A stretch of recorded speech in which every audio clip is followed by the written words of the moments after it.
İsa bilen şähertleri kölüň beýle kenaryndaky gerasallaryň ýurduna geldiler. İsa gaýykdan düşen badyna, oňa gonamçylykdan çykyp gelýän bir adam duşdy. Bu adamy arwak jyn eläpdi. Ol mazarlaryň arasynda ýaşaýardy. Onu hiç kim hatta zınjyrlap hem saklap bilmeýärdi. Onun el ayaklaryny ençemegedek zınjyrlasalar da, gannallasalar da, ol zınjyrlary garıp, gannallary bölek etýärdi. Hiç kim onu ýola getirip bilmezdi. Ol giýje günnüz gonamçylykda, dağlarda üzünüksiz gıýgyryp, özüni daş bilen yaralar ýörerdi.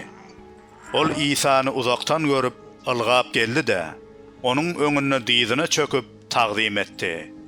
Batly ses bilen gıýgyryp, "Ey İsa, ey beýik Hudaýyň ogly, meniň bilen näme işiň bar? Ýalbarýan, Hudaýyň haky üçin meni gynama," diýdi. Sebäbi İsa oňa, "Ey arwak jyn, bu adamdan çık" diýipdi. Onsoň İsa arwak jyndan, "Adyň näme?" diýip sorady. Ol hem, "Adym goşun, çünkü biz köplükdiriz," diýip jogap berdi. Özlerini bu meskenden kovup goýbermezligi üçin olar İsa köp ýalbardylar.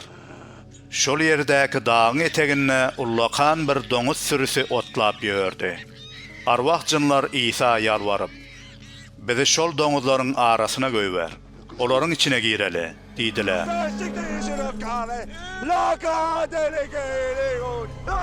İsa olara ruhsat berdi. Arwak jynlar çykyp doňuzlara girdiler. Şonu 2000 golay doňuzdan ibarat bu sürü uçutdan aşağı dynıp, kölle paýyrdaşyp garp boldy.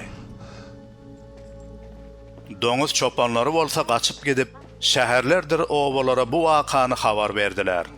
Halaýyk näme bolanyny görmäge geldi. Olar İsanyň ýanyna gelenlerine bir goşun arwak jyn eýlen adamyň inni egin eşikli oturanyny, akylynyň hem ýerindedigini görüp korktular. Wakany görenler arwak jyn eýlen adama we doňuzlara näme bolanyny hakynda halka gürrüň berdiler. Onsoň halk özleriniň ýurdundan gitmek üçin İsa ýalbarmaga başlady.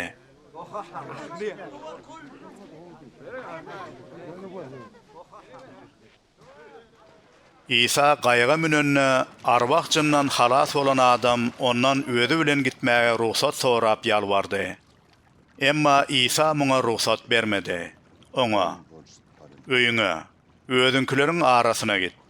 Rabbin seniň üçin nämeler edendigini, sana nähili rehim şepagat görkedendigini olara gürrüň ber," diýdi. Ol hem gidip İsanyň özüne eden ýagşylygynyň baryny Dekapolisde jar etmäge başlady. Hemmeler muňa haýran galdy.